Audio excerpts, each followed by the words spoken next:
yang benar-benar sebenarnya kita sangat senang ya, karena pada malam hari ini kita punya topik yang sangat menarik terkait dengan bagaimana tips dalam pendirian klinik yang akan dibawakan oleh pemateri kita yang luar biasa sudah hadir bersama kita nih. Saya sebutkan namanya dengan hormat Dr. Beni Satria, Magister Kesehatan, SH, MH, CPMed, CPARB, CPCLE, CMC, Visqua. Luar biasa sekali gelarnya dok ya. Saat ini beliau tentu saja punya banyak sekali aktivitas yang pada malam hari ini sudah bersedia meluangkan waktu kepada kita. Ya, saya menyampaikan saja beberapa secara singkat mungkin bisa ditayangkan CV beliau, ada admin. Saya akan menjelaskan sedikit beberapa CV beliau. Beliau merupakan alumni dari Fakultas Kedokteran UISU angkatan 2003 untuk S1-nya. Kemudian lulus dokter 2005 dan ambil Magister Administrasi Rumah Sakit di USU. Selanjutnya melanjutkan sarjana hukum di Unpad, Magister Hukum Kesehatan juga di Unpad, dan terakhir doktor S3 Hukum di Bandung. Jadi memang beliau selain dokter juga merupakan pakar dari hukum kesehatan ya dok ya. Jadi banyak malang melintang di dunia hukum juga. Dan saat ini beliau merupakan Direktur PT Safety Medical Indonesia, dan dalam organisasi ini juga beliau itu merupakan sebagai ketua tim pembela ini ya dok, pembelaan anggota ya dok ya. Ya. Ya, nah itu adalah sebagian dari CV beliau, dan pada malam hari ini kita akan membahas materi yang sangat menarik yang tentu saja bagi kita kalangan dokter itu erat kaitannya dengan dunia perklinikan. Jadi kita mungkin kalau di zaman kuliahan dulu kita eh, banyak lebih mendapatkan ilmu terkait dengan bagaimana mendiagnosa penyakit dan sebagainya. Cuma mungkin ilmu-ilmu tentang entrepreneurship termasuk pendirian klinik ini masih sangat jarang atau tidak banyak didapatkan di dunia kampus. Nah, melalui kegiatan ini kami ingin dari Medical Muslim Family izin juga memperkenalkan dok. Jadi Medical Muslim Family ini adalah salah satu organisasi yang berada di Fakultas Kedokteran Universitas Hasanuddin Makassar. Jadi didirikan tahun 2005 dan anggotanya sudah banyak dok, sudah banyak yang menjadi dokter juga, sudah ada yang spesialis juga, dan tersebar di seluruh wilayah Indonesia. Jadi ramai sekali dok. Ini teman-teman kami, kakak-kakak kami, adik-adik kami, dan juga ada yang masih sementara di kampus, sangat tertarik untuk bisa menjalankan usaha atau mendirikan wirausaha sendiri dalam hal perklinikan. Nah, untuk itu mempersingkat waktu, saya persilahkan kepada Dr. Beni Satria untuk menyampaikan materi dengan durasi 30 menit. Saya persilahkan, Dok. Alhamdulillah. Baik, terima kasih Dr. Rizko. Assalamualaikum warahmatullahi wabarakatuh. Waalaikumsalam warahmatullahi wabarakatuh. Ya, Alhamdulillah kehormatan bisa diundang kemari di dalam forum ini khususnya. Sebelumnya mohon maaf juga seharusnya kita bertemu kemarin. Kemarin berhalangan kebetulan ada rapat ARSI terkait mungkin teman-teman mendengar beberapa viral yang masalah dugaan fraud rumah sakit gitu ya. Jadi kita membahas soal itu. Dan malam ini sebenarnya juga ada rapat di Persi terkait membahas sengketa medik.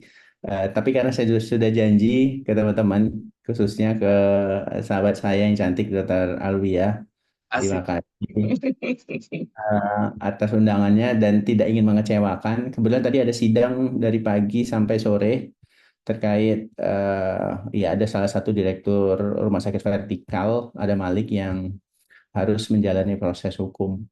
Dan sedang di jalan memang sedang macet, saya mohon maaf sehingga baru bisa bergabung bersama teman-teman hari ini. Izin share screen, baik. Nah, sebelum kita diskusi terkait badan usaha klinik, harus dibedakan pertama apa itu badan hukum dan apa itu badan usaha. Karena keduanya berbeda. Ya, kebetulan pengalaman saya selain saya di awal dokter jaga klinik ya, klinik bidan. Kemudian mengambil magister administrasi rumah sakit menjadi Kabid Yanmed, kemudian bagian umum termasuk direktur rumah sakit dan terakhir direktur PT, direktur perseroan terbatas yang itu mengelola 4 rumah sakit dan 13 klinik. Jadi satu PT bisa mengelola 4 rumah sakit dan 13 klinik. Ya. Kemudian pemiliknya adalah badan usaha milik negara atau BUMN. Nanti kita akan diskusi mengenai apa itu badan hukum atau badan usaha. Tetapi sebelumnya saya ingin menjelaskan dulu terkait apa itu klinik. Karena fokus kita adalah klinik. Tentu teman-teman harus paham pengelolaan klinik. Yang mungkin saja pemilik klinik hari ini pun tidak paham ini, gitu ya. Nah, apa itu klinik? Klinik itu termasuk salah satu jenis fasilitas pelayanan kesehatan. Dia menyelenggarakan pelayanan perorangan, bukan kelompok, gitu ya, tapi perorangan. Bisa medis dasar, yang kita kenal dengan istilah dokter umum, bisa juga spesialistik. Makanya ada klinik spesialis jantung, klinik spesialis kulit, klinik spesialis penyakit dalam, klinik spesialis gizi, itu banyak. Jadi boleh umum, boleh spesialis. Nah, menurut Permenkes, nah hari ini ya dengan adanya regulasi terbaru, kita masih merujuk kepada Permenkes nomor 9 yang dikeluarkan tahun 2014. Aturan ini belum dicabut, artinya masih berlaku. Nah, menurut Permenkes nomor 9 2014, klinik tadi yang dasar umum, ya kita istilahnya umum, sebenarnya yang benar ada regulasinya adalah dasar, dan spesialis itu boleh diselenggarakan lebih dari satu jenis tenaga kesehatan. Jadi boleh di situ ada bidan, ada pelayanan kebidanan, ada asuhan keperawatan, ada asuhan kebidanan, ada pelayanan obat, ada pelayanan laboratorium. Nanti kita akan lihat. Nah, Permenkes nomor 9 2014 masih mensyaratkan ini dipimpin oleh seorang tenaga medis, tetapi di Undang-Undang 17 2023 sudah boleh tenaga kesehatan lain gitu ya. Nah, apa itu tenaga medis? Tentu kita paham di dalam Permenkes 9 2014 itu tidak dijelaskan. Kita menemukan definisi beda antara tenaga medis dengan tenaga kesehatan itu di Undang-Undang 17 2023. Bahwa yang dimaksud dengan tenaga medis itu adalah dokter, dokter gigi, dokter gigi spesialis, dokter gigi subspesialis, dan dokter subspesialis. Tenaga kesehatan di luar itu. Jadi perawat, bidan, radiografer, bahkan pengobat tradisional pun masuk dalam kelompok tenaga kesehatan. Nah, kita kembali dulu di awal. Teman-teman mungkin paham dan sering mendengar istilah klinik utama dan pratama. Nah, klinik pratama ini adalah klinik yang dia hanya menyelenggarakan pelayanan dasar. Jadi dokter umum saja isinya. Jadi mau ada satu, mau ada dua, mau ada tiga, mau ada 4 dokter umum yang kita lebih kenal dengan istilah praktek bersama. Tapi kalau isinya dokter umum dia klinik pertama. Nah, kalau klinik utama itu dia dokter spesialis. Jadi kalau ada dokter spesialis sudah pasti dia izinnya klinik utama. Nah, klinik pratama atau klinik utama itu boleh mengkhususkan pelayanannya pada bidang tertentu. Jadi misalnya klinik utama, ada klinik pratama atau klinik utama yang khusus untuk perawatan luka, boleh. Kemudian ada juga yang klinik fokus, tapi kalau klinik yang khusus sekarang lagi marak kecantikan gitu ya. Kalau klinik kecantikan itu keluar surat edaran Menteri Kesehatan itu harus wajib klinik utama dan wajib ada dokter spesialis. Nah, itu bedanya. Klinik pratama atau utama ini selain bidang-bidang tertentu ini juga bisa khusus di dalam organ, misalnya klinik mata, kemudian klinik jantung, atau klinik ginjal gitu misalnya, atau klinik penyakit dalam. Itu utama pratama. Nah, mengenai lokasi di dalam Permenkes 9 2014 ini bangunannya harus sifatnya permanen. Boleh juga menjadi tempat tinggal kecuali untuk apartemen, ruko, bangunan yang lain gitu ya. Nah, ini yang penting. Bangunan klinik itu paling sedikit harus terdiri dari ada pendaftaran, ada ruang tunggu. Ini paling sedikit, tidak boleh kurang. ada obat, ada administrasi, ada pojok ASI, sehingga di standar akreditasi klinik ini dilihat karena minimal dia ada tindakan, ada ruang pojok ASI, harus ada kamar mandi, WC, kemudian ruangan yang sesuai kebutuhan. Maka di dalam standar akreditasi ruangan ini menjadi harus wajib karena minimal tidak boleh tidak ada. Nah, mengenai bangunan, kalau di luar tadi ya, bangunan-bangunan yang tadi ini ya, yang minimal harus ada pendaftaran ruang tunggu konsultasi. Karena ini hubungannya dengan badan hukum. Kalau memang bisa perorangan, sanggup nggak ini teman-teman gitu ya. Ada ruang tunggu, ruang konsultasi ya. Kalau dokternya ada 4 ya ruang konsultasinya harusnya 4 gitu ya. Kecuali kalau bergantian. Bangunan di klinik itu kalau dia rawat inap, dia harus memenuhi persyaratan rawat inap. Kemudian ada ruang farmasi, kemudian ada laboratorium dan juga ada dapur atau gizi. Nah, terkait prasarana ini wajib. Baik untuk klinik pratama maupun klinik utama harus ada prasarana seperti sistem gas, tata udara, pencahayaan, kemudian ambulans kalau dia rawat inap, kemudian juga instalasi listrik. Nah, soal pimpinan bagaimana? Nah, ini nanti hubungannya kepada badan usaha. Untuk pimpinan, ini diharuskan penanggung jawabnya adalah dokter yang dia memiliki izin atau SIP di tempat itu. Jadi kalau dia dokter spesialis, klinik utama dokter spesialis, dia harus punya SIP di situ. Kalau dia dokter umum, dia harus punya SIP di situ. Ya. Nah, untuk ketenagaan klinik rawat inap, ini harus dilengkapi selain ada dokter perawat, harus ada petugas farmasi, gizi, ya kalau dia rawat inap ada gizi, kemudian ada analis kesehatan kalau dia laboratorium. Nah, mengenai ketenagaan, untuk tenaga kesehatan wajib memiliki STR ya. Karena akan ada ancaman kalau mempekerjakan yang tidak punya STR itu ancamannya sampai 5 tahun penjara. Nah, untuk kefarmasian, klinik rawat jalan itu tidak wajib dia. Nah, tapi untuk klinik rawat inap, dia wajib ada instalasi farmasi, ada apotekernya. Itu nanti yang membedakan. Ini penting pada saat teman-teman ingin membangun atau tadi niatnya ingin mendirikan klinik, harus sudah jelas. Ini kliniknya utama atau pratama. Ini kliniknya hanya rawat jalan atau dengan rawat inap. Karena hubungannya nanti kepada badan usaha nanti, badan hukumnya nanti akan kita bahas. Jadi harus jelas dulu. Nah, klinik tadi bisa, kalau memang teman-teman ingin rehabilitasi medik pencandu narkotika, nah sekarang ada pencandu gadget, psikotropika, kemudian zat adiktif, itu wajib. Kalau dia kliniknya rawat inap. Jadi, kan, karena terkait rawat inap, nanti akan ada ketentuan minimal bed itu adalah 10. Jadi tidak boleh kurang. Nah, ini kan perlu modal yang sangat besar nanti ya, kalau terkait badan usaha. Nah, kita kembali dulu kepada laboratorium. Klinik, kalau dia penyelenggaraan rawat inap, harus di sini wajib dia ada laboratoriumnya kalau dia rawat inap. Tapi kalau klinik kita rawat jalan, ini regulasinya mengatakan dapat, artinya boleh ada, boleh tidak. Tapi kalau rawat inap wajib, tapi kalau rawat jalan boleh ada, boleh tidak. Nah, kalau kliniknya adalah pratama, rawat jalan, pelayanan klinik pratamanya ini nanti ada aturan tersendiri tentang bagaimana regulasi yang mengatur tentang klinik rawat jalan yang ada laboratoriumnya. Termasuk klinik utama. Kalau ada laboratoriumnya, ada perizinan khususnya. Jadi perizinan ini berbeda dengan perizinan klinik. Ada syarat-syaratnya lain syarat-syarat lain di luar SDM, harus ada bangunan, instalasi dan lain sebagainya. Ya, kalau laboratoriumnya sangat lengkap, dia punya izin tersendiri.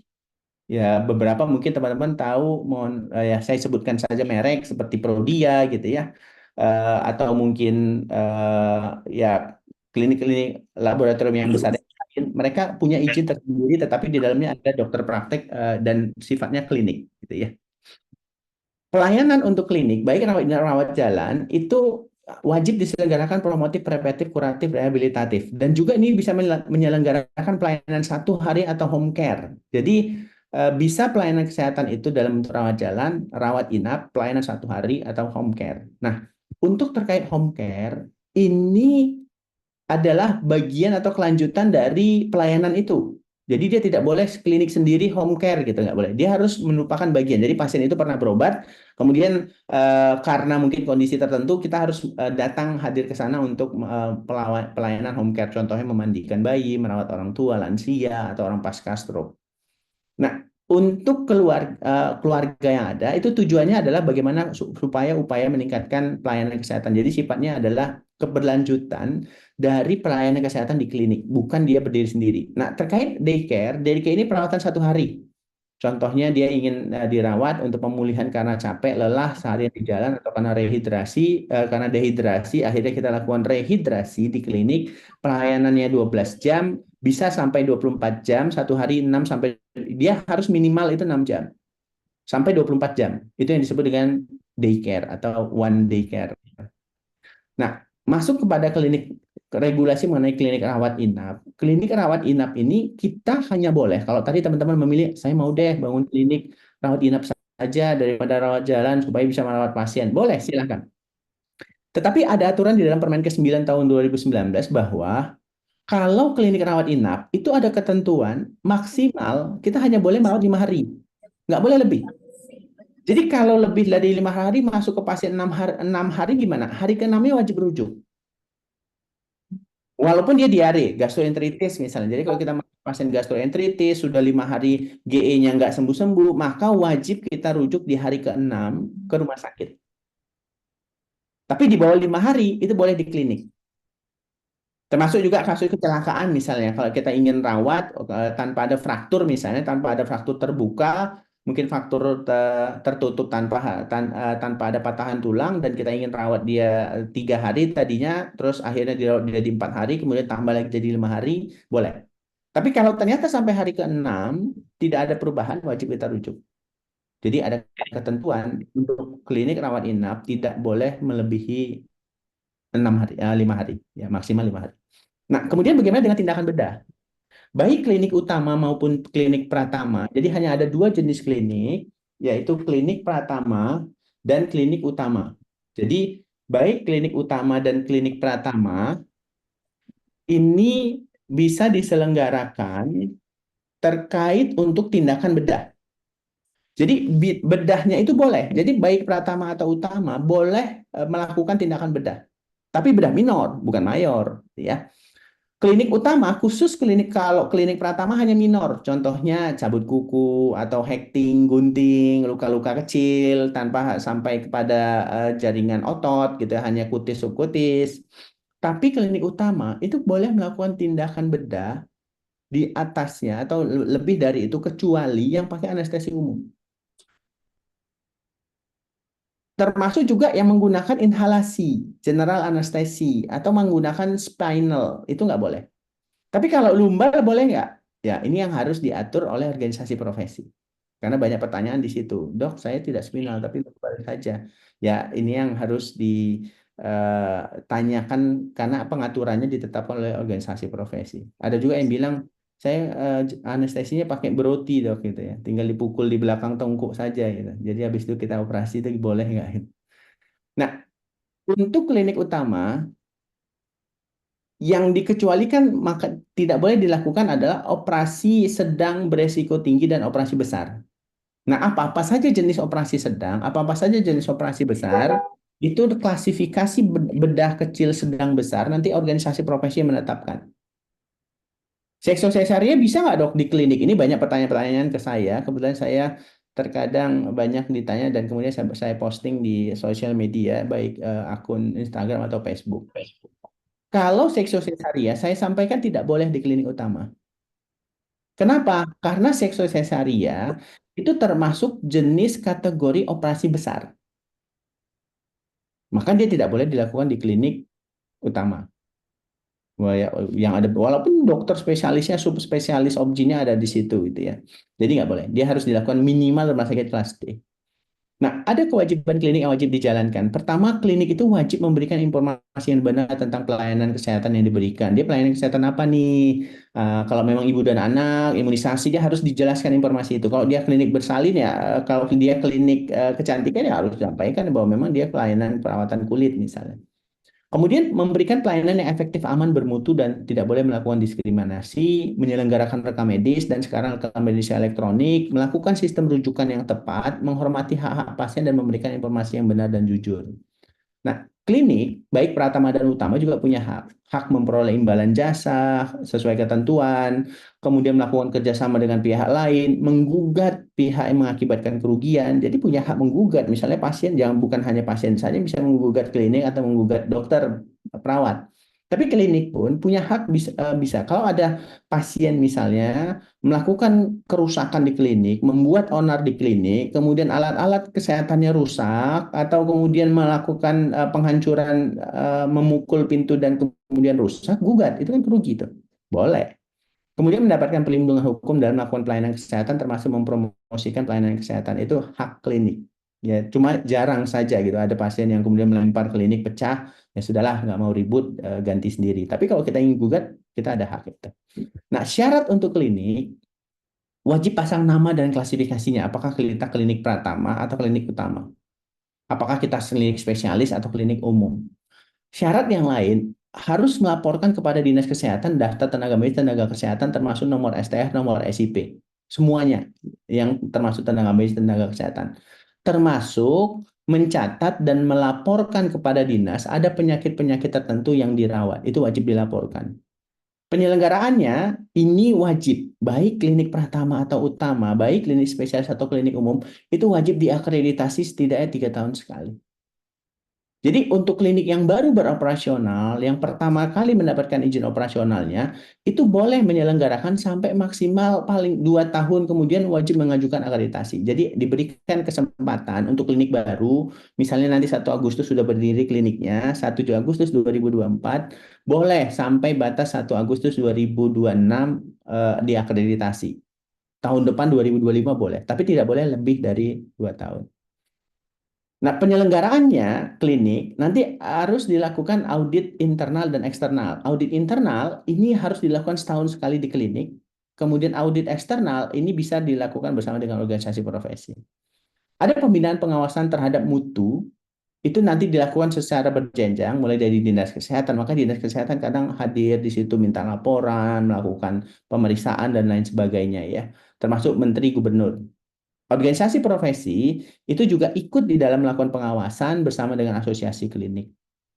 Nah, kalau ditemukan adanya pelanggaran terhadap aturan, tentu ini akan diberikan sanksi. Ada sanksi administratif berupa teguran lisan tertulis sampai kepada izin SIP tenaga medis tenaga kesehatan dicabut. Nah, sekarang kita masuk kepada perizinan yang berhubungan dengan badan hukum. Semua klinik wajib semua klinik siapapun yang mendirikan, apakah pemerintah yang mendirikan atau BUMN yang mendirikan atau masyarakat yang mendirikan, itu wajib punya izin operasional. Izin mendirikan, jadi ada 2 izin. Sebenarnya klinik itu banyak sekali izinnya. Di luar izin tenaga kesehatan ada izin limbah, kemudian mohon maaf. Selain izin limbah, ada izin TPS, ada izin bangunan gitu ya. Nah, sekarang ada izin mendirikan. Izin mendirikan itu yang mengeluarkan adalah pemerintah kabupaten kota. Izin operasional klinik itu yang memberikan adalah pemerintah daerah kabupaten kota atau kepala dinas. Sekarang yang mengeluarkan adalah izinnya adalah perizinan terpadu satu pintu. Jadi kedua izin ini, kalau izin mendirikan ya itu nanti berhubungan dengan badan hukum. Izin operasional nanti yang mendirikan umumnya ini yang pelajari perda masing-masing. Contoh di daerah saya itu tidak untuk izin operasional tidak membutuhkan rekomendasi dari dinas kesehatan, langsung saja ke dinas perizinan terpadu yang mengeluarkan. Tapi di kabupaten tetangga di kota saya itu mengharuskan ada izin, ada rekomendasi dari dinas kesehatan. Nah ini kembali lagi ke teman-teman seperti apa. Nah tentu di dalam mendirikan ada syarat-syaratnya seperti identitas harus lengkap, ada salinan fotokopi badan hukum atau badan usaha. Nanti kita akan diskusi apa itu badan hukum dan badan usaha. Jadi syarat untuk mendapatkan izin ada identitas lengkap pemohon. Siapa ini yang memohon, gitu ya. Ada fotokopi badan hukumnya atau badan usaha, kecuali untuk perorangan. Jadi kalau Dr. Rizko perorangan, beliau saja yang cukup identitas beliau saja perorangan. Ini klinik saya klinik perorangan gitu ya. Kemudian ada salinan sah sertifikat tanah atau bukti kepemilikan, baik sewa, apakah tanah yang kita dirikan itu sewa atau milik sendiri, yang ini disahkan oleh notaris. Minimal kalau dia sewa, ada bukti kontrak sewa menyewa paling sedikit 5 tahun. karena izinnya 5 tahun. Tapi kalau 3 tahun itu ya harusnya tidak boleh, tapi ada beberapa yang meloloskan gitu ya. Nah, kembali kepada izin klinik. Ada dokumen SPPL, Surat Pernyataan Pengelolaan Lingkungan. Baik, itu hanya untuk klinik rawat jalan.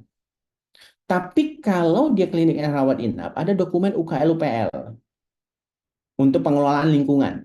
Ya, yang ini nanti akan diatur. Nah, ada beberapa yang memang kembali lagi aturan daerahnya seperti apa. Ini perlu mencari tahu perda daerah masing-masing seperti apa. Karena banyak ada beberapa yang berubah. Ada juga Pemda, kabupaten kota yang menerapkan klinik rawat jalan pun harus UKL UPL gitu ya. Tapi kalau mengacu kepada Permenkes 9, klinik rawat jalan yang tidak ada rawat inapnya, yang pelayanannya 12 jam cukup SPPLA ya, surat pernyataannya saja. Kemudian jangan lupa buat profil klinik. Nah, sama organisasinya, struktur organisasinya, siapa penanggung jawab, siapa pemilik, siapa perawat, siapa termasuk bangunan, sarana, tenaganya ada berapa, alat-alatnya apa saja, kemudian obat-obatan pelayanan farmasi apa saja, lab seperti apa. Kemudian syarat-syarat yang lain, ya. Nah, ini yang kemudian praktek mandiri itu ada larangan, dia tidak boleh menyediakan farmasi atau tidak boleh melakukan dispensing obat. Tapi kalau dia statusnya klinik, boleh melakukan dispensing obat. Gitu ya. Nah, persyaratan untuk operasional ada syarat teknis seperti syarat lokasi, tidak boleh mudah banjir misalnya, atau bangunannya harus tahan gempa, prasarananya minimal tersedia, ketenagaannya lengkap, ada tidak cukup hanya dokter dan perawat ya. Tapi harus ada resepsionis minimal, kemudian juga ada ya kalau dia statusnya rawat inap wajib ada farmasi, wajib ada gizi. Persyaratan administrasi nanti ada izin mendirikan dan rekomendasi tadi yang seperti saya sebut. Ada beberapa daerah yang syarat administrasi harus ada rekomendasi dari dinas kesehatan, tapi ada juga yang langsung ke dinas perizinan terpadu satu pintu. Nah, berapa lama pengurusannya? Kalau ditolak, maka 1 bulan harus segera akan diberitahukan. Begitu kita 1 Agustus mengajukan, sebelum 1 bulan itu harusnya sudah keluar. Nah, ada yang sampai 2 bulan. Nah, di 2 bulan ini harus melengkapi lagi syarat-syarat yang lain. Mungkin dari sisi bangunan yang kurang lengkap dan yang lain gitu ya. Nah, untuk di daerah saya atau di tempat saya tinggal itu cepat ya, kurang dari 7 hari sudah keluar izinnya, sepanjang syarat administrasinya lengkap. Nah, untuk perizinan ini harus untuk perpanjangan kalau dia statusnya sudah klinik dan kita ingin memperpanjang, itu harus dilakukan, dimohonkan 3 bulan sebelum berakhir. Nah, kalau ingin ubah nama dari klinik Rian menjadi klinik Risco, itu izin operasional juga harus berubah. Termasuk juga kalau badan usahanya berubah jenisnya. Karena kan tadi jenis badan usahanya tadinya hanya klinik, tetapi ingin tambah apotik, ingin tambah lagi lab gitu ya. Itu perubahan jenis, itu berubah lagi tuh, mulai dari awal lagi. Tinggal melengkapi syarat administrasi. Termasuk kalau kliniknya pindah. Walaupun pindahnya jaraknya cuma 200 meter, itu juga berubah izin operasionalnya. Apalagi kalau berpindah kecamatan, kabupaten, kota, pasti berubah izin operasionalnya. Nah, perubahan izin ini syarat-syaratnya harus melampirkan surat pernyataan apakah dia ganti nama, yang tadi dari klinik Rian menjadi klinik Risco, harus ada surat pernyataannya, jenis badan usahanya yang ditantangani oleh pemiliknya siapa. Kemudian ada perubahan akte notaris, harus dinotariskan. Kemudian Sudah ke forwarder, bilang saya sini dulu sampai itu kabarnya berapa, kalau ada yang bisa dikasih.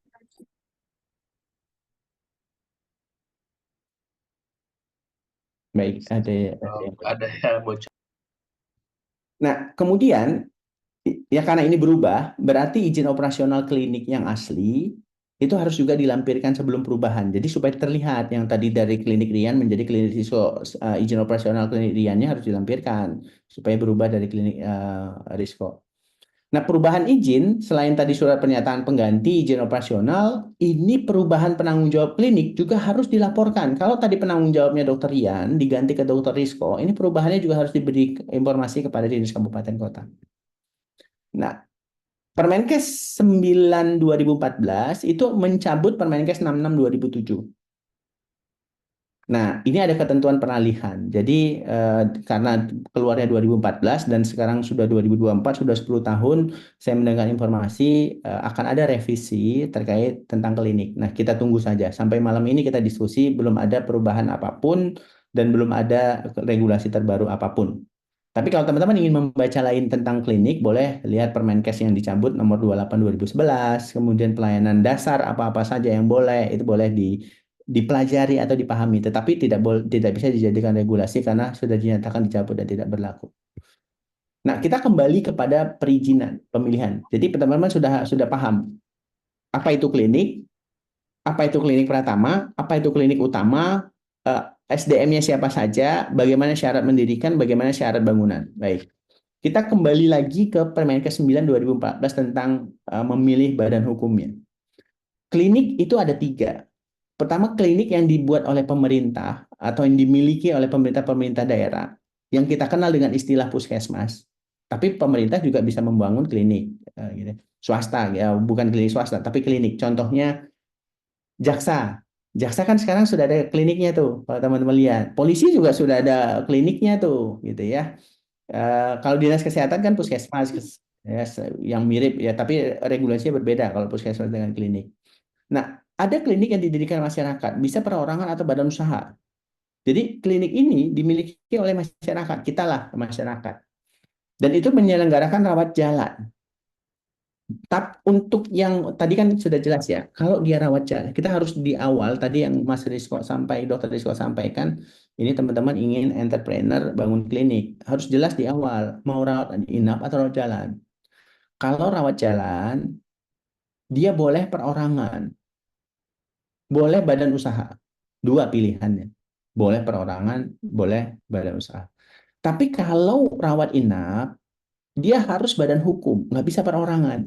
Jadi kalau masih banyak uangnya pun, dia ingin perorangan tapi klinik rawat inap, ya nggak bisa. Harus badan hukum.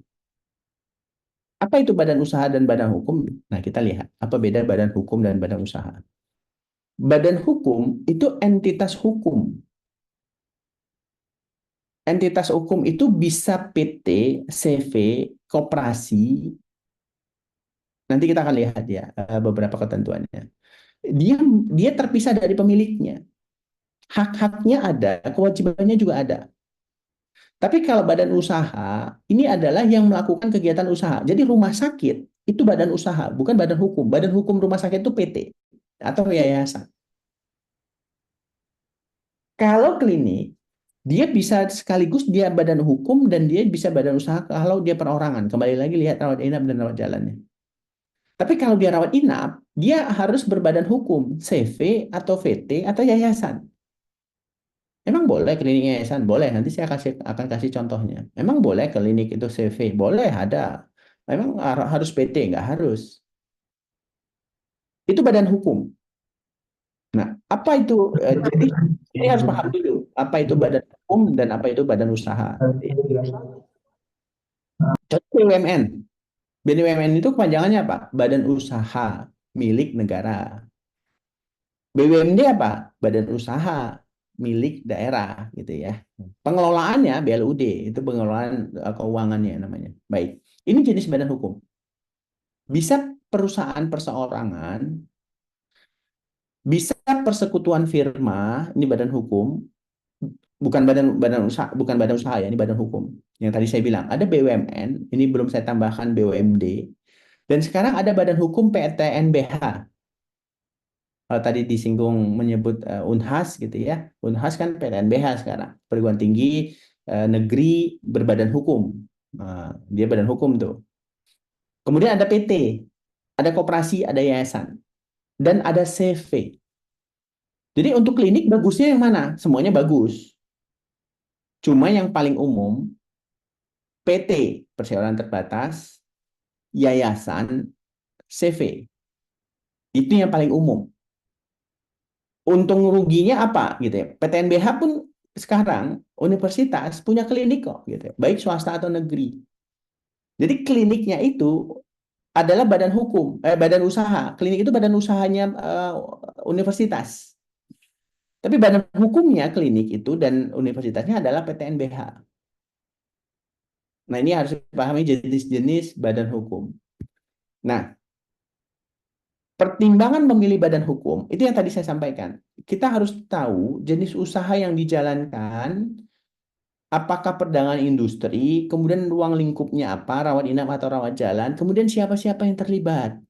Kalau ingin patungan rame-rame, perawatnya juga ikut patungan, ya harus jelas. Dia nggak bisa perorangan berarti dong, gitu. Termasuk resiko kepemilikannya. Dan ada batas-batas tanggung jawab. Kalau ternyata kita berhutang, bagaimana? Siapa yang bayar? Pribadi atau enggak, gitu ya. Kemudian investasi yang ditanam. Mungkin patungan 100 juta, 100 juta satu orang. Atau mungkin saya cuma sanggup 50. Mas Rizko, udah, Mbak. Termasuk, ini harus dipertimbangkan, kalau ada untung, baginya bagaimana? Berarti nggak bisa perorangan kalau memang kita mau bagi-bagi. Tapi kalau dia sendiri, nggak usah dipikirin, semuanya masuk kantong sendiri. Kurang, kurang sendiri, kaya, kaya sendiri gitu lah kira-kira ya. Dapat pendapatan kelola sendiri.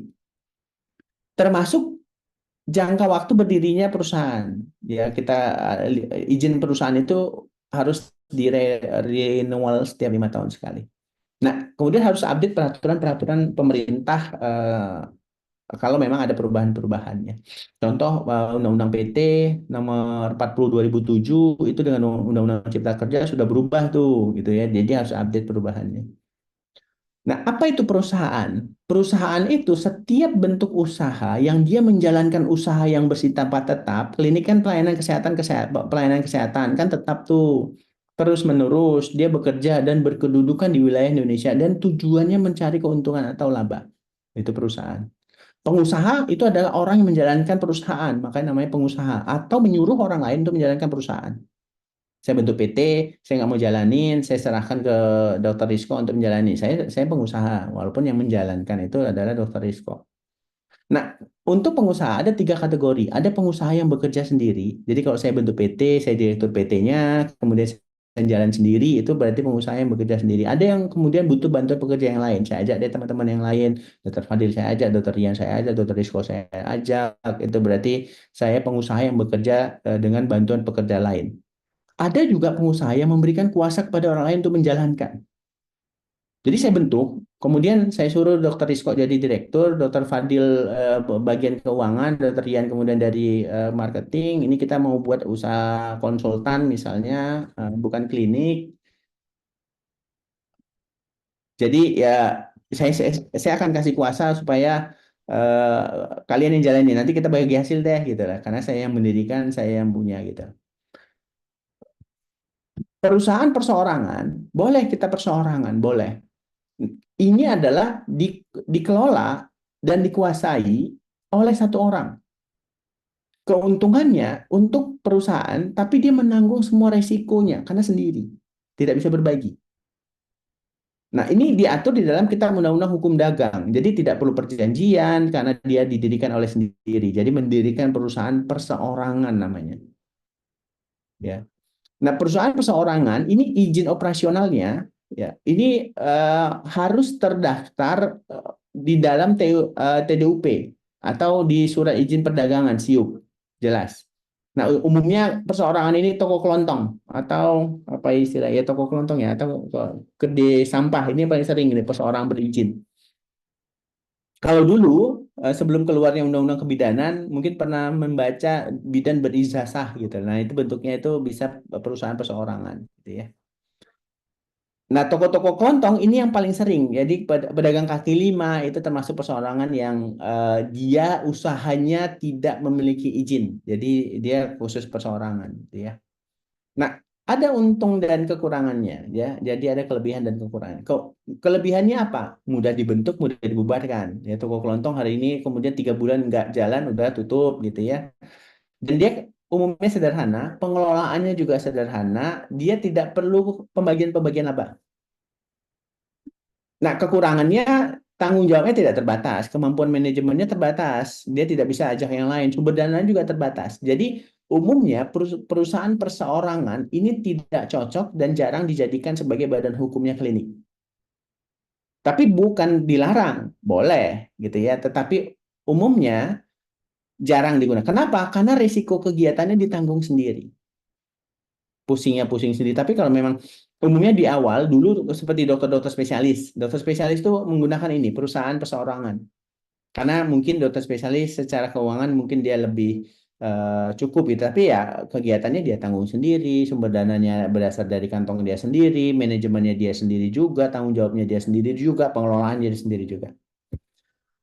Nah, ada yang kita kenal dengan perusahaan persekutuan. Ada dua. Perusahaan persekutuan ini didirikan oleh masyarakat atau swasta, bisa juga dimiliki oleh pengusaha-pengusaha yang lain. Ada dua, ada firma dan ada CV. Terkait CV, nanti kita akan diskusi soal CV. Karena yang sering, tadi kan saya sampaikan untuk klinik, yang sering itu CV, PT, yayasan. Itu yang sering. Bukan berarti yang lain itu tidak bisa. Bisa. Tetapi yang paling umum adalah PT, CV, atau yayasan. Nanti kita akan diskusi soal itu. Nah, tapi teman-teman supaya paham juga, ada bentuk badan usaha dalam bentuk firma. Tadi kan ada badan hukum, ada badan usaha. Kalau klinik rawat jalan, dia bisa badan hukum, bisa badan usaha. Maka badan usahanya bisa firma. Kalau ingin perorangan rawat jalan.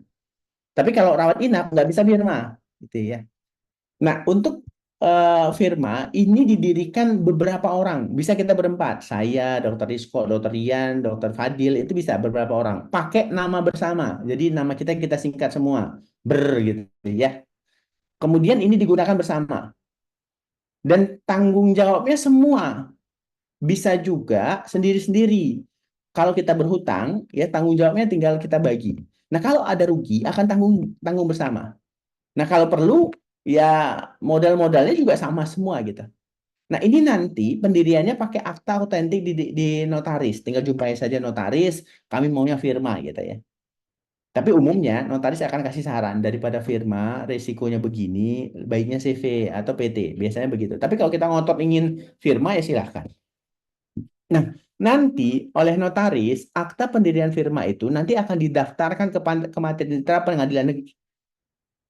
Yang didaftarkan itu adalah tempat kedudukannya di mana, kemudian nanti aktanya diumumkan di berita negara. Nah, karena ini bukan badan hukum, tapi badan usaha. Firma itu bukan badan hukum, tapi badan usaha. Makanya saya bilang jarang untuk klinik. Tapi kalau kliniknya rawat jalan, bisa. Tapi kalau kliniknya ada rawat inap, tiba-tiba teman-teman, ya saya rawat jalan aja deh. Tiba-tiba klinik rawat jalannya rame nih, berkembang, maju. Terus ingin berubah jadi klinik rawat inap, ingin tambah lagi lab, ingin tambah lagi apotik misalnya. Firma ini harus tutup. Nah, ini kan sayang nih, mulai lagi dari nol nih. Tapi kalau CV, kalau PT itu dia bisa jalan langsung.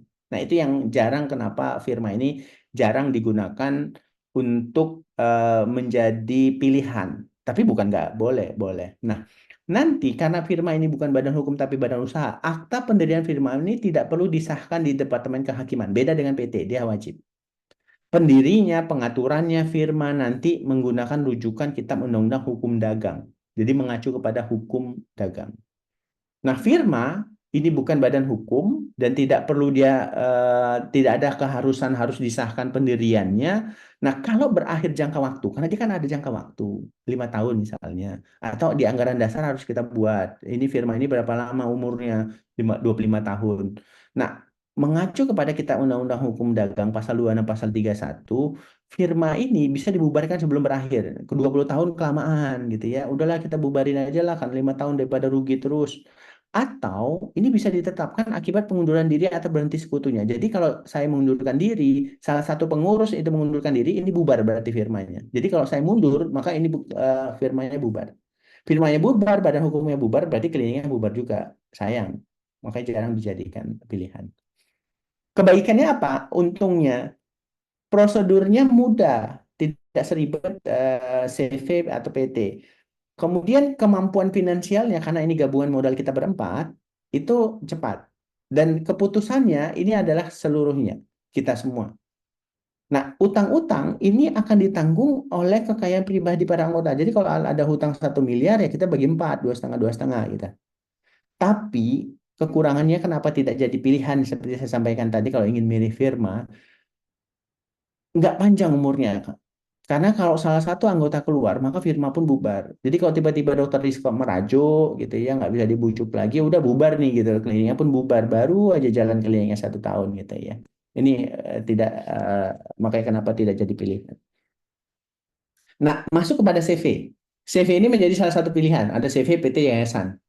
CV ini dia hampir mirip seperti firma, tetapi ini berakhirnya bisa ditetapkan di dalam akta pendirian atau anggaran dasar, bisa juga berakhir sebelum jangka ditetapkan karena memang diatur di dalam anggaran dasar anggaran rumah tangga pengunduran diri atau pemberhentian sekutu.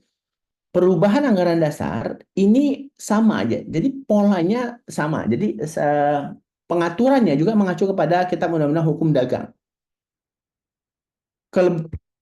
Kebaikannya ini sama, ya, mudah, modalnya bisa dikumpulkan lebih banyak, kemudian memperoleh kreditnya bisa besar, ya, jadi bisa nggak CV ini diajukan ke bank, kemudian kita pinjam sampai 1 miliar, bisa gitu ya. Manajemennya bisa lebih lebar, bisa lebih luas, kita bentuk lagi direksi, di luar direksi ada direktur keuangan sampai selebar mungkin bisa, tapi kelemahannya sama seperti firma. Tanggung jawab, karena tanggung jawabnya tidak terbatas, kelangsungannya tidak terjamin, dan sukar menarik kembali investasinya. Jadi CV ini adalah kumpulan modal istilahnya gitu ya. Jadi kalau saya sudah nanam modal 250 juta, Dokter Rizko 250, Dokter Rian 250, Dokter Fadli juga 250. Kemudian 1 tahun kemudian karena saya merasa tidak cocok, saya pengen tarik tuh 250 juta saya karena kliniknya nggak maju-maju misalnya. Atau mungkin kliniknya maju tapi saya pindah ke provinsi lain atau ke daerah lain. Jadi saya mau ambil tuh 250 juta saya. Nggak bisa kalau dia CV. Jadi kalau dia CV, saya nggak bisa menarik uang saya 250 juta itu. Ya sudah, saya keluar ya keluar gitu ya. Nah, pada saat saya keluar, kalau diatur terkait pembubaran salah satu pengurus keluar, maka itu bubar. Jadi tidak bisa dibeli dan tidak bisa dialihkan dan tidak bisa diturunkan. Jadi mohon maaf, seandainya saya meninggal, tidak bisa anak saya itu menjadi ahli waris untuk mendapatkan bagian dari sini, gitu ya. Makanya harus dipikirkan kembali. Nah, karena CV ini adalah berbadan hukum, makanya harus jelas tadi badan hukum itu PT, Koperasi, Yayasan, BUMN. Ya. Nah, PT nanti baca lagi secara lebih detail di dalam Undang-Undang Nomor 40 2007 tentang PT. Kalau yayasan itu dibaca di dalam Undang-Undang 11 2000 sorry Undang-Undang 11 tahun 2003 tentang yayasan. PT ini adalah badan hukum yang dia didirikan berdasarkan perjanjian, modal dasarnya terbagi dalam bentuk saham.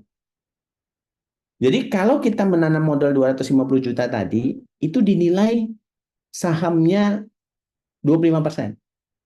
Misalnya. Jadi masing-masing kita, saya Dr. Rizko 250, Dr. Beni 250, Dr. Fadli 250, Dr. Rian 250, berarti saham kita semuanya sama 25%, 25%. Tapi itu bahaya. Bahayanya apa? Kalau kita memiliki sahamnya itu sama, berarti ini eh, hak suaranya sama, kekuatannya sama. Jadi nggak ada yang mayoritas. Ini tidak baik. Tidak baiknya apa? Pada saat kita mengambil keputusan, apalagi kita jumlahnya genap, Mas Rian dengan saya berkoalisi 50%, Mas Rizko dengan Mas Fadil itu berkoalisi 50%, pada saat kita ingin mengambil keputusan deadlock. Nggak bisa dijalankan. Maka di dalam pendirian PT, pembagian pemisahan antara kekayaan pribadi para pemegang saham itu harus dibagikan. Jadi mana uang PT saya, mana uang kekayaan pribadi saya. Jadi tanggung jawab pemegang saham ini terbatas pada modal sahamnya yang tadi 250. Ya. Nah PT ini salah satu keunggulannya adalah dia itu punya struktur organisasi yang lebih rapi dan dengan tanggung jawabnya. Jadi secara struktur, keputusan tertinggi itu RUPS namanya, Rapat Umum Pemegang Saham. Kemudian ada komisaris. RUPS itu nanti akan memilih komisaris, kemudian komisaris akan menunjuk direksi dengan tugas tanggung jawabnya. Nah, yang tertinggi di dalam PT itu adalah RUPS, Rapat Umum Pengembangan Saham. Makanya ada saham yang dijual secara terbuka. Sekarang, hari ini, malam ini ya, sebelum-sebelumnya juga, kita bisa membeli saham Garuda. Jadi kita semua itu adalah pemilik saham Garuda. Dan kita wajib ikut, dan kita bisa ikut dalam RUPS. Jadi kita adalah bagian dari pemilik. Jadi saham itu akan dilepas kepada masyarakat dengan jumlah tertentu, dengan harga jual tertentu gitu ya, 1% berapa. Kita mengambil 1 lembar, 2 lembar, 10 lembar, 15.000 lembar, dengan 1 lembarnya misalnya harganya 2,5 juta.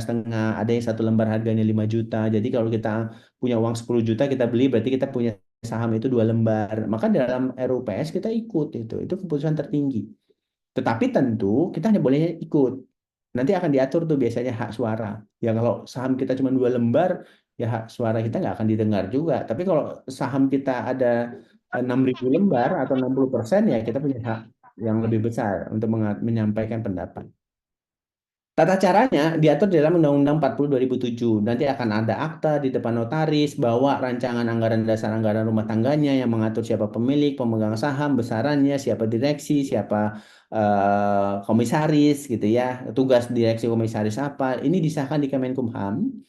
Pendaftarannya dilakukan di pengadilan tinggi oleh notaris, nggak usah repot-repot. Kalau panggil notaris, saya minta PT, nanti dia yang akan urus semuanya gitu ya. Jangan kita yang mencari ribet ngurus sendiri, karena udah tugas notaris. Nah, keputusan tertinggi itu RUPS. Kalau kita ingin memilih bentuk dalam bentuk PT, gitu ya. Keuntungannya ini keberlangsungannya terjamin, bisa sampai ratusan tahun, gitu ya. Makanya ada PT yang sampai ratusan tahun. Tapi ya ini karena dia bisa diturunkan. Jadi kalau saya meninggal, maka boleh diturunkan ke ahli waris. Kalau saya tidak punya anak, berarti ke istri saya. Kalau saya punya anak, mungkin ke anak saya gitu ya, atau mungkin saya buat surat kuasa. Itu keberlangsungannya terjamin gitu ya. Dia terbatas tanggung jawabnya dan ini tidak menimbulkan resiko terhadap kekayaan saya. Karena kalau CV tadi, ini akan menyangkut. Kalau CV itu kemudian klinik itu dalam bentuk CV bangkrut misalnya, atau banyak hutang misalnya, maka kekayaan saya itu akan tersedot ke CV tadi. Tapi kalau PT ini terpisah. PT ya PT, kekayaan saya. Misalnya kekayaan saya itu ada 1 miliar misalnya, kemudian saham saya ada 250, itu terpisah, tidak tergabung. Tapi kalau CV tadi 250, tapi kemudian saya punya harta kekayaan 1 miliar, itu saya harus mau tidak mau, suka tidak suka, aku harus tersedot ke sana. Kira-kira gambarannya seperti itu. Nah, kelemahan PT ini biayanya relatif mahal. Nah, kalau mahal itu kan tergantung kita. Tapi pengalaman saya mendirikan PT bersama teman-teman itu sekarang ya dengan Undang-Undang Cipta Kerja itu modal awal itu boleh itu 1 juta rupiah.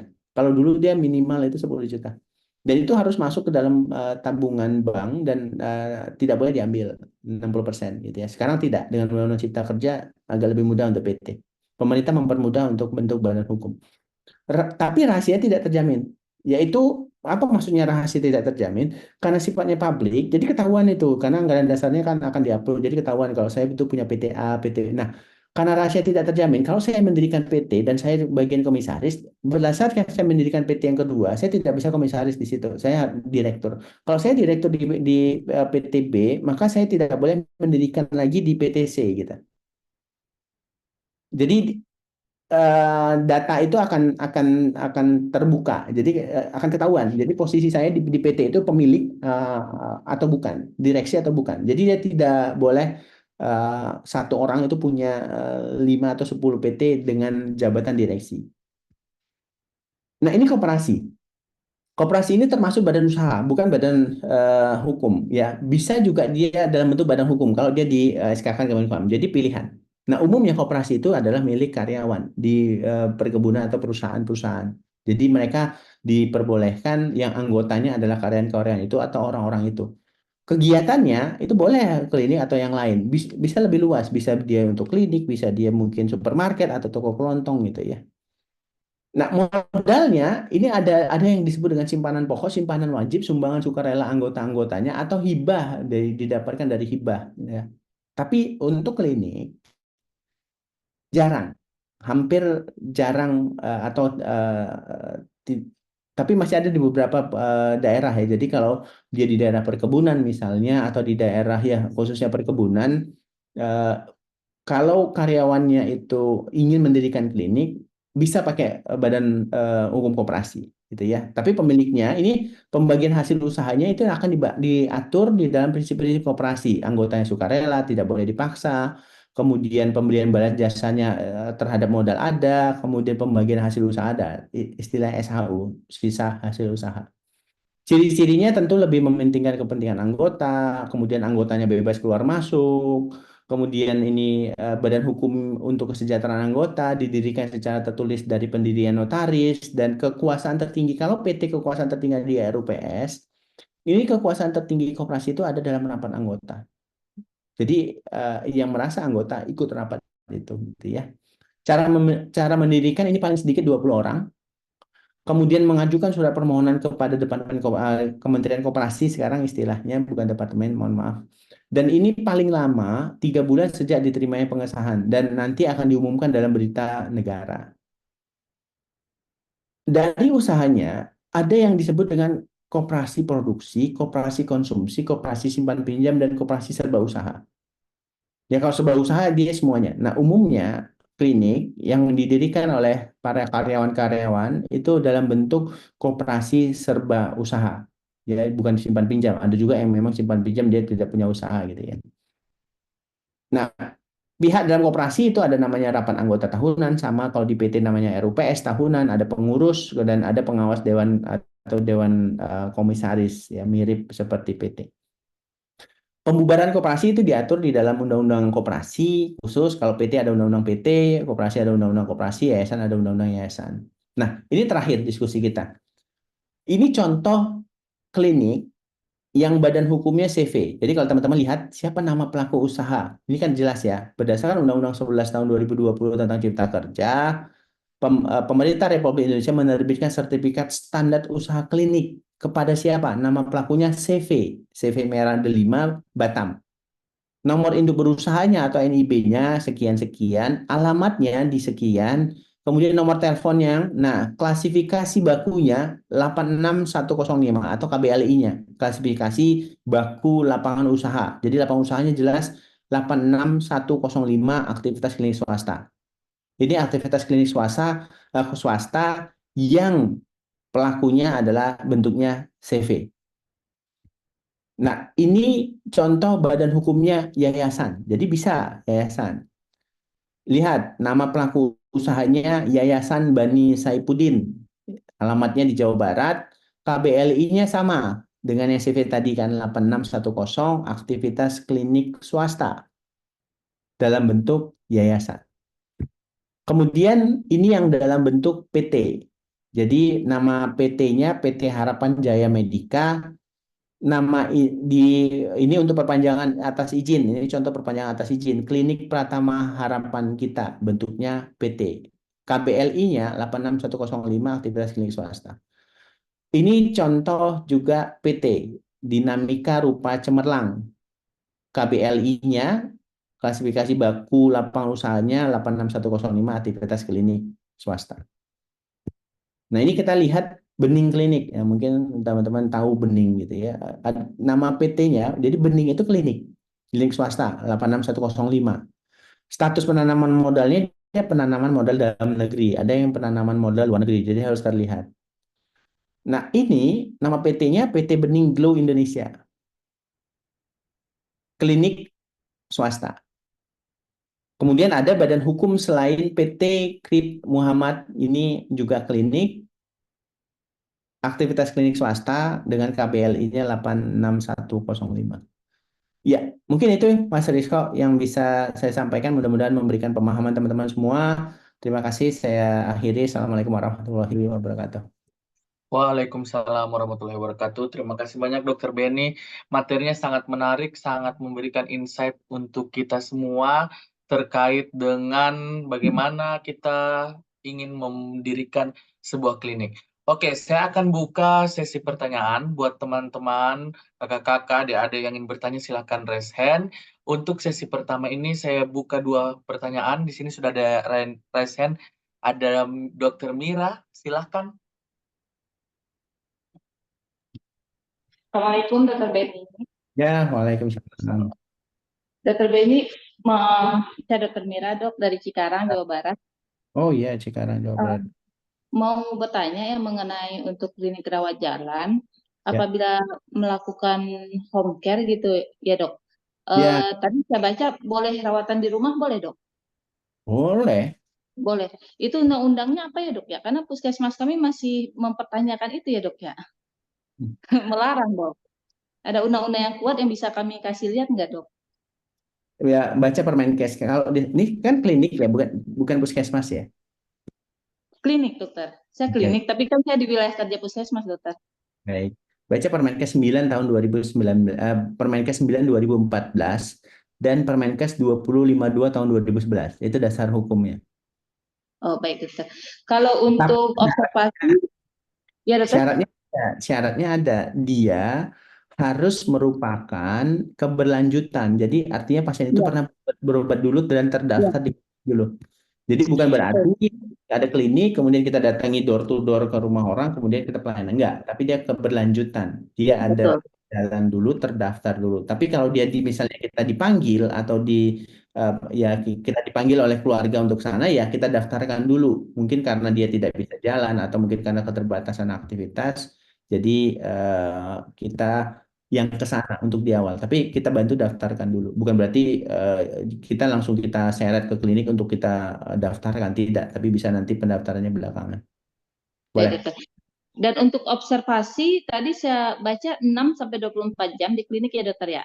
Untuk one day care, itu untuk one day Ya, one care. day care. Nah, one day care istilahnya ya. Dari Itu tempat. untuk apa dasar hukumnya sama dok dengan undang-undang yang tadi dokter? Kalau di sini Oke. one day care-nya hanya diizinkan 6 jam.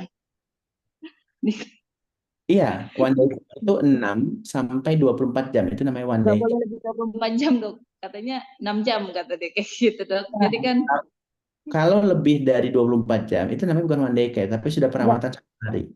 6 jam. Yang diizinkan 6 jam. Nggak boleh lebih dari 6 jam dokter.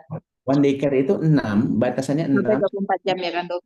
Itu Nah, permen. untuk dasar hukum one day care kita yang boleh sampai 6 sampai 24 jam itu sama undang-undangnya yang tadi dokter. Oke, ini yang saya harus jelasin. Beda undang-undang, jadi harus paham dulu secara hierarki ya. Jadi aturan itu tidak harus undang-undang. Jadi saya harus jelaskan dulu secara hierarki. Secara hierarki, ya kalau kita Muslim, tentu hierarki tertinggi itu adalah Al-Quran, di bawahnya kemudian Al-Hadis, gitu ya. Kalau di regulasi, yang tertinggi itu Undang-Undang Dasar 1945. Di bawah Undang-Undang Dasar 1945 ada undang-undang. Di bawah undang-undang ada aturan yang namanya peraturan pemerintah pengganti undang-undang. Itu nomor 3. Nomor 2-nya itu TAP MPR. Jadi keputusan tertinggi itu Undang-Undang Dasar 1945. Di bawahnya ada TAP MPR, kata TAP MPR. Nomor 3 itu ada undang-undang. Itu undang-undang. Di bawah undang-undang ada Perpu, peraturan pemerintah pengganti undang-undang. Di bawah Perpu ada namanya peraturan pemerintah, PP. Di bawah PP ada Perpres. Jadi posisi Perpres itu semuanya peraturan nih. Itu lebih rendah dari peraturan pemerintah.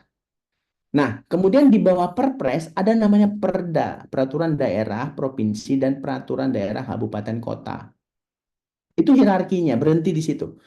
Dari hierarki tadi saya tidak ada sebutkan peraturan menteri. Di mana posisi peraturan menteri? Peraturan menteri, contohnya peraturan menteri kesehatan nomor 9 tahun 2014, itu adalah pelaksana atas undang-undang. Bisa juga peraturan menteri itu pelaksana atas peraturan pemerintah. Bisa juga peraturan menteri itu pelaksana atas peraturan presiden. Maka yang tertinggi harus tahu dulu. Jadi pertanyaannya harusnya diubah. Regulasi apa yang mengatur saya boleh rawat inap, rawat jalan. Jangan ditanya undang-undangnya gitu. Karena undang-undang itu tidak mengatur seperti itu dia. Jadi di mana syarat harus mengatur izin contohnya? Izin itu diatur di undang-undang, diatur di PP, diatur di Perpres, dan diatur juga di Permen. Nah, balik lagi ke tadi, di mana aturan saya boleh saya boleh melakukan rawat jalan gitu. Mau dicari undang-undangnya nggak ada. Kalau dulu kita selalu banyak undang-undang. Silakan cari dari 485 pasal di dalam Undang-Undang 17 2000 di Undang-Undang 17 2023. Nggak akan ada.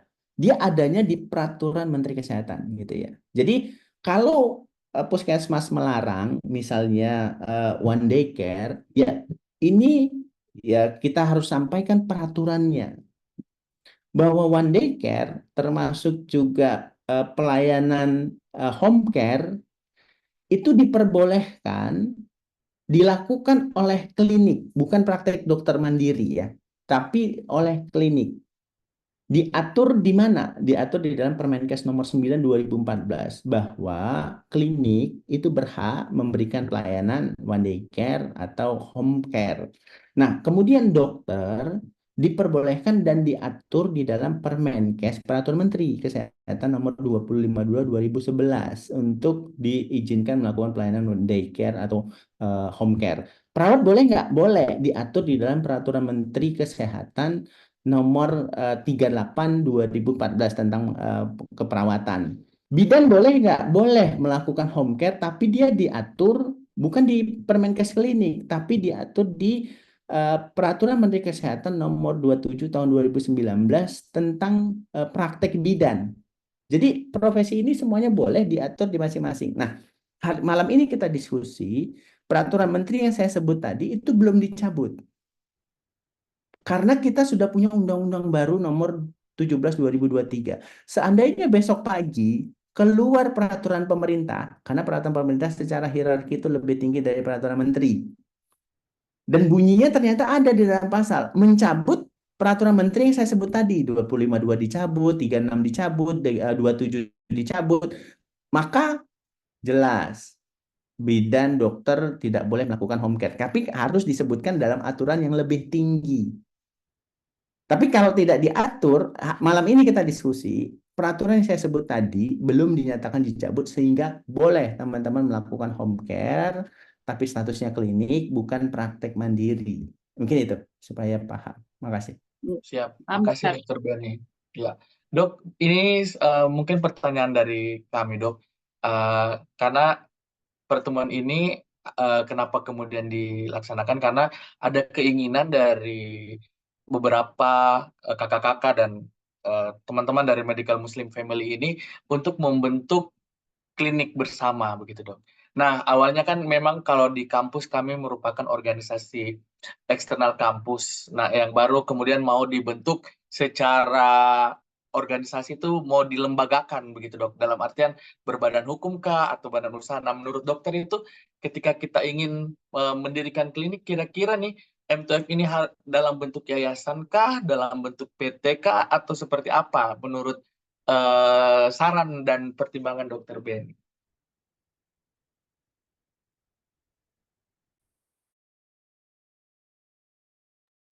Masih mood, Dok. Ya, tadi saya sudah sampaikan beberapa kelebihan dan kekurangan kalau kita ingin membentuk dalam bentuk kumpulan orang. Semua punya kelebihan kekurangan masing-masing, gitu ya. Masing-masing punya kelebihan kekurangan. Dari masing-masing kelebihan kekurangan itu, saya sudah mengkerucut. Silahkan teman-teman boleh memilihnya yayasan, boleh memilihnya CV, boleh memilihnya PT. Saya skip saja yang firma, saya skip saja yang koperasi. Kenapa saya mengkerucut yang tiga ini supaya lebih enak gitu ya pilihannya. Saya akan hapus salah satunya. Yayasan contoh. Kalau yayasan itu dia miliknya adalah milik pendiri. Kemudian pendiri meninggal, bisa dialihkan enggak? Enggak. Apalagi kalau ada sisi keuntungan. Dan yayasan itu pengurusnya tidak boleh menerima gaji atau menerima salary. Tapi kalau ingin yayasan boleh, dan dia sifatnya non-profit harusnya. Tapi regulasinya klinik kita profit atau non-profit. Berarti dia boleh menerima sumbangan. Kemudian harus ada donatur untuk yayasan gitu. Nah ini sih ada nggak? Kalau nggak ada. Nah Kalau PT, ya tadi saya sudah contohkan, kalau seandainya kita berempat tadi, saya meninggal, maka itu langsung otomatis turun ke ahli waris. Jadi ahli waris harus diundang gitu, karena ada kepemilikan modal usaha di situ. Nah, keputusan itu nanti dibahas di RUPS. Kemudian yang terakhir CV. CV itu adalah kumpulan modal. Kumpulan modal yang tadi kan saya sudah tunjukkan, yang umum, yang ada KBLI-nya tadi kan sudah mengkerucut tuh. Ada yang yayasan, ada yang CV, ada yang PT. Mayoritas PT. Tapi PT, ya kembali, kewajiban pajaknya itu lebih besar daripada yayasan, daripada CV. Tapi CV, kalau salah satu pengurus, ini harus diatur dalam ADART. Kalau CV, salah satu pengurusnya apa ya mengundurkan diri, maka CV-nya bubar. Berarti badan usahanya kliniknya juga ikut bubar gitu. Tapi kalau diatur di dalam ADART ternyata tidak harus bubar, tetap dijalankan, ya akhirnya kan yang berempat jadi bertiga. Kemudian dari yang bertiga jadinya berdua. Kemudian dari berdua akhirnya ya sendiri. Jadi ya pengelolanya sendiri gitu. Mirip sebenarnya, tapi keputusannya tidak melalui rapat umum pemegang saham dia, tapi pengelolaannya ada di para kumpulan modal. Nah, tadi kekayaannya menyatu, kelemahan CV itu kekayaan menyatu. Jadi seandainya CV ini, mohon maaf, butuh modal tambahan, ya kita harus kekayaan pribadi kita harus kita letakkan di situ. Tapi kalau PT, kalau teman-teman butuh modal dan saya tidak sanggup, kita tadi kan berempat buat PT. Kemudian saya tidak sanggup, enggak deh, saya enggak sanggup. Saya ingin menjual saham saya, itu bisa. Jadi saya jual saham saya 10% atau 5 lembar ke Dr. Zulkarnain. Berarti pemilik modal itu jadi 5. Hmm. Dengan modal saya yang tadinya mayoritas 60%, saya lepaskan 20%, akhirnya kan mungkin saya akan wariskan kepada Pak Dr. Faldi, Dr. Ian, dan Dr. Rizko dulu. Tadinya Dr. Rizko 30, akhirnya saya jual 20, akhirnya punya Dr. Rizko 50, punya saya yang jadi kecil, jadi mayoritas. Nah, mayoritas ini Mas Iko punya kekuasaan yang besar. Kalau saya bilang tutup, tutup, ya udah akhirnya tutup. Kalau saya bilang ini harus naik jadi eh, klinik utama, ini kita harus sepakat, ya kita tidak bisa menolak karena yang pemilik uang yang paling banyak itu sahamnya adalah Dr. Risco. Itu fleksibilitas enaknya PT dan kita bisa jual. PT itu bisa kita jual gitu loh. Jadi kalau kita berempat ingin tidak kompak lagi dan ini kita jual ke Dr. Juli misalnya, ya sudah Dr. Juli ambil semuanya boleh gitu ya. Jadi dia pemilik tunggal untuk PT yang kita dirikan 5 tahun yang lalu misalnya. Ini yang tadi yang saya sampaikan, coba dilihat lagi memang visi misi pemegang dan penanam modal ya. Mungkin itu ya, Rizka. Siap. Mungkin ada yang mau bertanya, ada yang raise hand dari Doi. Boleh nih, Doi boleh open cam dan open mic. Ya, Bismillah. Kak Rizko, idam di Sorong. Izin Oh, dokter Kak Beni. Ida, maaf Kak. Boleh nih open cam Kak, nggak nampak nih. Mau dilihat juga orang Sorong ini Kak. Aduh, saya gak usah lah, udah terlanjur nih. Dokter Benny, kami ini jauh-jauh loh dok, tersebar se-Indonesia, dari Sabang sampai Merauke. Silakan Dokter Idam. Izin dokter Beni, saya idam dari Sorong. Pertanyaan kelanjutan yang tadi menanyakan home care yang bisa melakukan kan klinik ya. Berarti klinik Pratama udah bisa tuh. Pertanyaannya pengertian home care di sini apakah bisa melakukan infus di rumah gitu? Atau hanya perawatan home care misalnya kunjungan pemeriksaan fisik, dikasih obat atau perawatan luka dan lain sebagainya. Apakah bisa infus? Terus yang kedua terkait klinik, apakah ada batasan atau aturan atau regulasi yang mengatur jarak antara klinik yang satu sama klinik yang lain? Bahwa klinik ini sudah ada dekat sini, misalnya hanya 10 meter, nggak boleh lagi dibangun klinik misalnya. Yang ketiga, lanjut tentang sama dengan klinik juga aturannya, tapi yang terkait dengan BPJS. Misalnya sudah ada klinik BPJS tetangga kita sekitar 20 meter, apakah kita tetap boleh mendirikan klinik yang bekerja sama dengan BPJS juga? BPJS Kesehatan maksudnya. Terima kasih dokter. Ya, Iya, silakan dok. bagus pertanyaannya. Sampai malam ini kita diskusi, Tidak ada aturan yang mengatur dan melarang tidak boleh mendirikan klinik di sebelah klinik atau di depan klinik atau yang sudah BPJS. Tidak ada yang melarang hari ini. Karena itu kembali lagi kepada hak asasi. Sampai hari ini ya. Karena memang belum ada aturan yang melarang itu. Ya, tapi kalau besok tiba-tiba keluar PP-nya kan beda lagi gitu. Nanti kan ini kan ter-record terus ter-YouTube tiba-tiba diputar balik orang rupanya ada keluar regulasi baru. Berdasarkan pertemuan malam ini dengan regulasi yang terakhir ya tidak ada larangan. Jadi boleh. Bahkan di daerah saya pas satu ruko itu rukonya berjejer. Hanya berjarak satu ruko saja. Ya kita bilang rukonya A 1, 2, 3 gitu. Satu itu klinik, dua mungkin warung elektronik, tiganya itu klinik lagi gitu. Jadi hanya di jarak 2 itu izinnya keluar. Bagaimana dengan BPJS-nya? Di situ ada jarak lebih kurang dari 1 kilo itu BPJS. Bahkan di daerah yang lain itu dia bangun klinik itu pas di depan puskesmas. Dua-dua BPJS. Kemudian ada juga yang pas di seberang rumah sakit, depannya klinik, itu BPJS juga gitu. Jadi pertama terkait pendirian klinik kan syaratnya tadi sudah dilihat di slide-nya sudah saya kirimkan. Syaratnya itu kan jelas ada bangunan, ada izin, ada pengelola, ada badan hukumnya. Dia tidak mengatur soal jarak, ya. Ya walaupun ada klinik di sekitarnya di situ gitu ya. Nah, kemudian yang penting syarat yang diatur dalam Permenkes 9 2014 terpenuhi. Minimal bangunan kan ada tadi, ada WC-nya, ada ruang tunggunya, ada ruang konsultasinya, ada ruang menyusuinya, ada ruang laktasinya. eh, ya siapalah di yang diatur di dalam klinik itu gitu lah. Diatur di dalam Permenkes 9. Nah, Permenkes 9 itu masih dipakai sampai sekarang dan belum dicabut gitu ya. Nah, kemudian mengenai home care, pertanyaan yang pertama. Home care itu mengatur apakah boleh tindakan atau tidak di rumah. Pertama, pemasangan infus itu masuk dalam kategori tindakan medis. Tindakan medis harus wajib dilakukan atas persetujuan. Nah, tentu harus ada informed consent dulu. Tidak ada larangan ya kalau memang menurut kita dokter, pasien itu membutuhkan tindakan pemasangan infus untuk memasukkan cairan atau memasukkan obat dan memang itu dirasa menurut pertimbangan klinis kita wajib kita berikan, wajib kita lakukan. Tidak ada larangan sampai malam ini ya kita berdiskusi sampai malam ini kita berdiskusi tidak ada larangan home care itu tidak boleh melakukan pemasangan infus tidak. Tapi kita harus pertimbangkan dari sisi keselamatan pasien.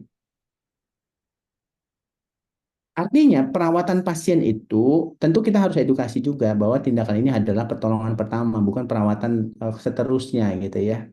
Tentu kalau perawatan seterusnya pasien pahami perawatan seterusnya ini yang nanti akan menjadi konflik etik mediko-legal. Terhadap konflik etik mediko-legal ini yang nanti akan berujung kepada tuntutan tadi. Nah, kehati-hatiannya itu di situ. Bahkan kita boleh datang kemudian memberikan suntikan. Yang sifatnya semuanya kunjungan kita ke situ adalah pemberian pertolongan pertama. Mungkin itu ya.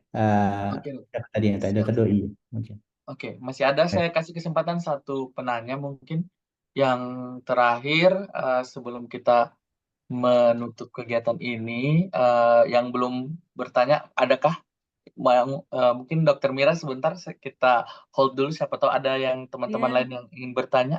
Saya Dr. Rizko. Ya, silakan, Dok. Ya, Assalamualaikum warahmatullahi wabarakatuh. Waalaikumsalam. Salam kenal Dr. Beni. Kayak sepertinya kemungkinan saya adik kelasnya istrinya Dr. Beni di Brandan ya. Kemungkinan ya. Gimana? Kemungkinan saya adik kelasnya di SMA istri Dr. Beni. Oh iya, siap. Ya, Kak Fitri dari Brandan ya. Apa Oh iya, betul, tahu. Dok? Betul. Oh, alhamdulillah ya. Jadi begini, Dok. Jadi tujuan kita kan ingin mengetahui kan kita bentuk PT atau seperti apa gitu. Jadi sebagai informasi Dok bahwa M2F ini bertambah terus Dok. ya. Jadi yang udah kalau kalau kemarin sih pikiran saya karena ini bertambah terus gitu ya, tambah lagi dokter-dokter M2F-nya gitu. Jadi itu akan semakin banyak gitu. Makanya kemarin sempat kita diskusi sama Dokter Isko, sempat ada ini ya, terucapkan menjadi klinik di bawah koperasi gitu, karena nambah terus dokternya gitu. Seperti itu mungkin, Dok. Maksudnya informasi bahwa M2F itu bertambah terus dokternya gitu, Dok. Ya, mungkin itu sebagai informasi. Terima kasih, Dok. Ya, assalamualaikum. Ya. Waalaikumsalam warahmatullahi wabarakatuh. Ya, ya seperti saya sampaikan tadi, pertama harus jelas juga apakah modal awal, karena kan setiap usaha pasti ada modal awal. Apakah modal awal itu seluruh anggota ikut? Berarti dalam bentuknya apa tuh? Apakah memang penyertaan modal atau iuran? Iuran kan ada iuran wajib, iuran sukarela. Kalau sifatnya iuran wajib, iuran sukarela, kan tidak bisa, yang namanya iuran kan nggak bisa ditarik gitu loh. Saya sukarela nih ngasih 100 juta gitu, ya nggak bisa saya begitu maju klinik, ya balikin dong yang kemarin iuran saya 100 juta, ya nggak bisa. Tapi kalau memang ini sifatnya iuran patungan, ya itu namanya koperasi. Jadi ada iuran wajib setiap anggota itu 10 juta tiap bulan, itu namanya iuran 10 juta tiap bulan gitu ya. Itu namanya koperasi. Nanti pada saat koperasi ini sudah jadi dan kemudian ada kliniknya dan berdasarkan dari iuran wajib tadi yang setiap bulan 10 juta, terus kemudian klinik ini maju. Ada keuntungan. Keuntungan itu namanya sisa SHU, sisa hasil usaha. Oh, ini sisa hasil usaha kita setelah dikurangi operasional ada 100 juta lah. Itu dibagi rata kepada semua anggota, dikeluarkan dengan biaya operasional. Beda kalau PT. Kalau ada 100 juta tadi, kemudian saya 20%, ya berarti saya dapat 20 juta. Kalau yang dibagi 100 juta, kemudian Mas Rizko itu 20% juga, berarti Mas Rizko dapat 20 juta juga. Kemudian Dr. Srikandi cuma 10%, berarti haknya Dr. Srikandi 10 juta. Ya beda lah kan banyakkan kami. Itu dia sesuai dengan penyertaan modal awal tadi yang dibagi dalam bentuk saham, dalam bentuk persen atau dalam bentuk lembar. Umumnya di awal itu persen. Nah, ini yang tadi saya sampaikan, apakah ingin dalam bentuk koperasi, CV, atau yayasan. Kalau yayasan itu pemiliknya berarti saya. Kalau ini dalam bentuk yayasan, berarti pendirinya itu saya, Dr. Rizko, Dr. Rian. Udah, berarti kita. Yang lain itu bagaimana? Pekerja, dianggapnya gitu. Nah, itu kira-kira gitu ya. Nah, lebih ideal bagaimana? Ya, mungkin ya paling ideal sebenarnya adalah PT. Jadi kalau ada anggota yang bertambah tadi, ingin menambah kembali, maka saham yang 100% tadi boleh dilepas oleh salah satu atau menambah kembali. Dan itu harus notaris lagi. Kalau ada nambah satu orang, itu notaris. Kalau ada yang melepas saham, notaris lagi. Jadi harus diubah aktenya oleh notaris gitu ya. Tapi fleksibilitasnya ada tadi. Ya artinya bisa saya turunkan ke ahli waris, bisa saya berarti kalau misalnya saya meninggal misalnya itu ada hak saham dari istri saya gitu ya. Karena dia adalah ahli waris. Mungkin itu ya, Dr. Srikandi. Ya, siap, Dok. Terima Siap, kasih. Dok. Baik, boleh satu lagi, Dok. Dokter Mira nih kayaknya masih penasaran. Terakhir ya, teman-teman, sebelum kita tutup. Ini dokter, maaf, masih penasaran ini. Dok, Ya. masalah PT, dok. Kan ada PT perorangan sekarang ya, dok ya. Ada, tadi udah dijelasin. Jadi kalau PT perorangan ini bisa untuk ke klinik juga, dok. Kita Bisa, gunakan. bisa. Berarti untuk klinik, apotik, sama labor kalau pengembangan usaha bisa dipakai ya, dokter ya. Bisa, tapi kalau mengacu ke Undang-Undang Cipta Kerja, nanti karena pengakuannya oleh notaris, ada aturan baru yang saya lupa ya. Untuk perseorangan, karena klinik masuk dalam kategori resiko sedang, dia mungkin akan sulit ya. Makanya akan diarahkan minimal CV atau PT. Karena sekarang dengan Undang-Undang Cipta Kerja, makanya ada istilah apa tadi ya, berbasis resiko, usaha berbasis resiko. Klinik itu dan rumah sakit itu masuk, klinik itu masuk dalam kategori beresiko sedang, kemudian rumah sakit masuk dalam risiko besar. Nah, perseorangan itu hanya diperbolehkan untuk risiko kecil. Contohnya pedagang kaki lima, toko kelontong gitu ya. Kenapa? Karena ada pengelolaan limbah kita. Kalau dulu cerita dulu boleh sebelum lahirnya Undang-Undang Cipta Kerja. Setelah lahirnya Undang-Undang Cipta Kerja, itu hampir mungkin untuk perseorangan akan tidak. Tapi bolehlah diskusi ke notaris ya. Karena untuk syarat menjadi notaris itu umumnya paham regulasi yang baru ya. Dokter Mira, makasih. Baik dokter, makasih dokter. Ya, baik dok. Saya rasa cukup ya teman-teman, kakak-kakak, adik-adik dari Medical Muslim Family terkait dengan materi yang sudah sama-sama kita terima pada malam hari ini. Sangat menarik, sangat luar biasa dari Dr. Benny memberikan insight untuk kita semua, dan ada beberapa take home message yang mungkin saya merangkum sedikit ya.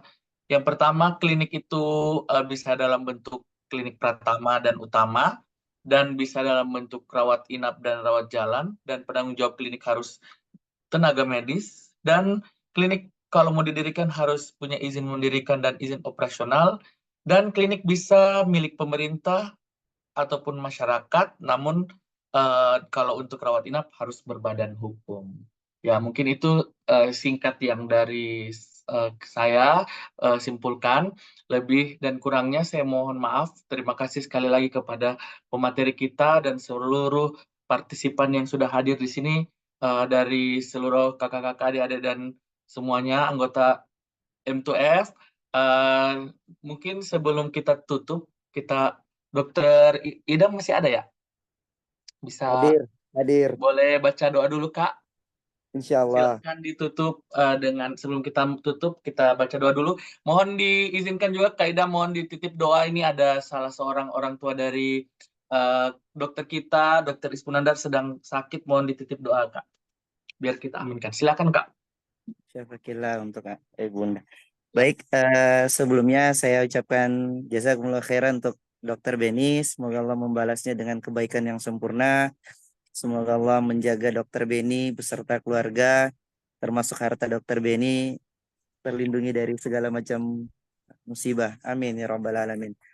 Bismillah, kita tundukkan hati kita untuk berdoa kepada Allah Subhanahu wa taala, karena tentunya kita sebagai hambanya senantiasa bermunajat kepada Allah Subhanahu wa taala agar hari-hari kita dipenuhi dengan amal soleh, termasuk dalam mengikuti materi Madinah ini. Berdoa mulai. Bismillahirrahmanirrahim. Alhamdulillah wassalatu wassalamu ala Rasulillah. Allahumma ighfir wali walidayya walil mu'minina yawma yaqumul hisab. Rabbana zalamna anfusana wa illam taghfir lana wa tarhamna lanakunanna minal khasirin. Rabbi zidni ilman warzuqni fahman. Rabbana zalamna anfusana wa illam taghfir lana wa tarhamna lanakunanna minal khasirin. Rabbi ij'alni muqimas salati wa min dzurriyyati. Rabbana wa taqabbal du'a. Rabbana hab lana min azwajina wa dzurriyyatina qurrata a'yun waj'alna lil muttaqina imama. Rabbi habli minas salihin. Rabbana atina fid dunya hasanah wa fil akhirati hasanah wa qina adzabannar. Subhana rabbika rabbil izzati amma yasifun wa salamun alal mursalin. Alhamdulillahi rabbil alamin. Assalamualaikum warahmatullahi wabarakatuh. Waalaikumsalam warahmatullahi wabarakatuh. Terima kasih kan dari Dokter Idam atas pembacaan doanya. Sebelum kita tutup, mungkin kami ada sedikit sertifikat dok untuk Dokter Benny sebagai pemateri pada malam hari ini. Mungkin bisa ditampilkan adik-adik panitia. Mungkin hanya ini yang bisa kami sampaikan, dan kami ucapkan sekali lagi banyak terima kasih kepada Dokter Benny atas partisipasi beliau dalam kegiatan Madinah M2F ini. Dan jika memungkinkan ke depannya kami bisa mengundang Dokter Benny dengan topik-topik lain yang tentu saja bermanfaat untuk kita semua. Sebelum kita tutup, mari kita sama-sama membaca doa kifaratul majlis. Allahumma bihamdik wa asyhadu an la ilaha illa anta astaghfiruka wa atubu ilaik. Dan kita tutup dengan ucapan hamdalah. Alhamdulillahirabbil alamin wa billahi taufiq wal hidayah. Wassalamualaikum warahmatullahi wabarakatuh. Sampai jumpa. Waalaikumsalam warahmatullahi. Syukron Kak.